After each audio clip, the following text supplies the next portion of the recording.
Brasília no ar, com Gabriela Echenique.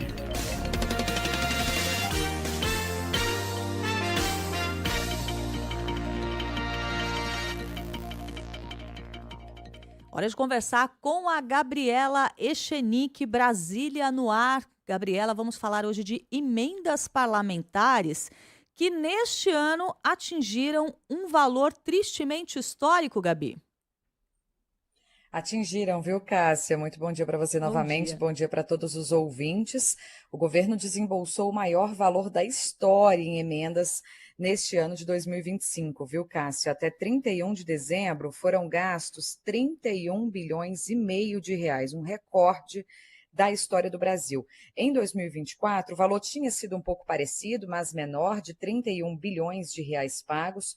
Em 2023, menos de 22 bilhões foram pagos em emendas.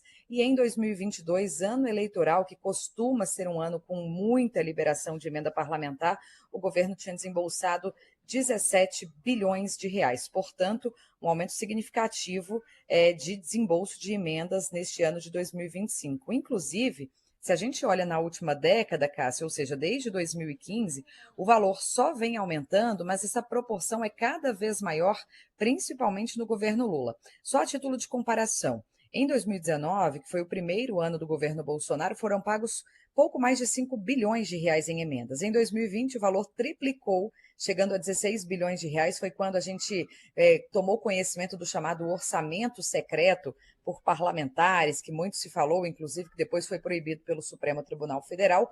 E no primeiro ano do governo Lula, em 2023, mais um salto, quase 22 bilhões de reais pagos aos redutos eleitorais dos parlamentares. Quando a gente fala de emenda, é bom a gente lembrar que esse é aquele valor que o parlamentar tem direito para mandar para o seu reduto eleitoral, e por isso é muito usado como moeda de troca ao longo do ano no Congresso Nacional, para garantir que tenha recursos lá para a sua cidade, e a gente vê isso com mais frequência, inclusive em ano pré-eleitoral, mas também durante ano de eleição.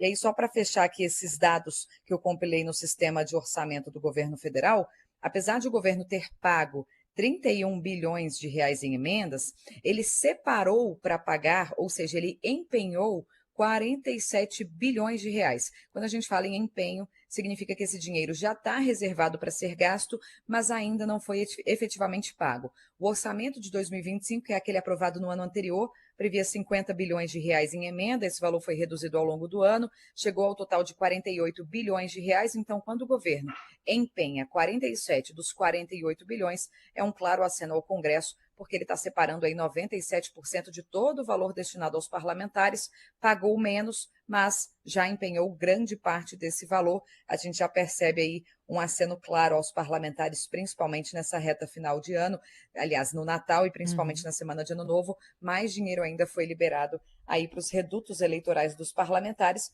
às vésperas das eleições, né, Cássia? É verdade. E, Gabriela, não deixa de ser espantoso que a gente tenha todo esse aumento, mesmo em um ano em que nós tivemos, por exemplo, o ministro Flávio Dino do STF fazer uma verdadeira ofensiva em relação a algumas destas emendas, né?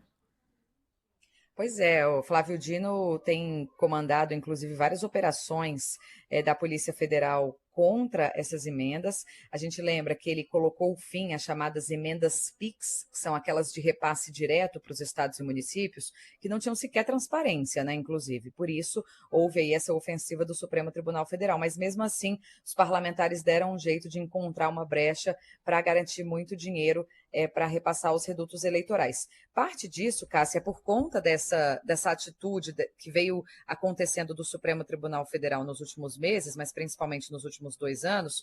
O Congresso mudou também a regra das emendas, né, e passou a determinar que as emendas individuais e as de bancada passam a ser obrigatórias. Isso já tem mais de um ano. Ou seja, o governo é obrigado a pagar esse tipo de emenda, não as de comissão, mas as emendas individuais têm que pagar, são obrigatórias a serem pagas ao governo. Portanto, a gente vê aí uma estratégia dos parlamentares para não deixar de ter esse dinheiro destinado. Ainda é muito dinheiro, a gente tem visto, inclusive, muitas operações da PF que apuram irregularidades na destinação de emendas, ou seja, tem muito a que se descobrir ainda, e que acaba sendo também uma questão de moeda de troca, né? Muito usado como moeda de troca ao longo do ano. Vamos lembrar que, por exemplo, em outubro do ano passado, quando o Congresso derrubou aquela medida provisória do IOF, o governo segurou a liberação de emendas. Nada foi liberado naquela época. Dias depois, quando o Congresso acenou em votar as medidas do pacote de corte de gastos, os valores voltaram a ser liberados. Ou seja, essa sistemática não muda, né, Cássia? E para o ano que vem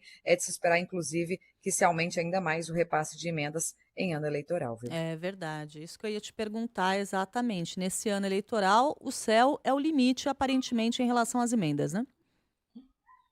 O céu é o limite, Cássia, e é importante também destacar, até para que os ouvintes fiquem de olho, porque é importante a gente estar monitorando, fiscalizando o deputado que a Claro. gente vota, né? No ano que vem, o Congresso já garantiu que 65% das emendas sejam pagas ainda no primeiro semestre. Foi na aprovação do orçamento que Lula sancionou ontem. Então, se a gente for levar isso em conta, para 2026 a previsão é de 61 bilhões de reais em emendas. Se pagar 65% disso no primeiro semestre, o governo já vai desembolsar quase 40 bilhões de reais só nos primeiros meses do ano, ou seja, ultrapassando o recorde atingido em 2025. O céu é o limite, Cássio. Gabriela Echenique, muito obrigada pela participação, pela análise aqui no Brasília no Ar e um ótimo fim de semana para você. Até mais, Cássio. Ótimo final de semana. Até a próxima. Até a próxima.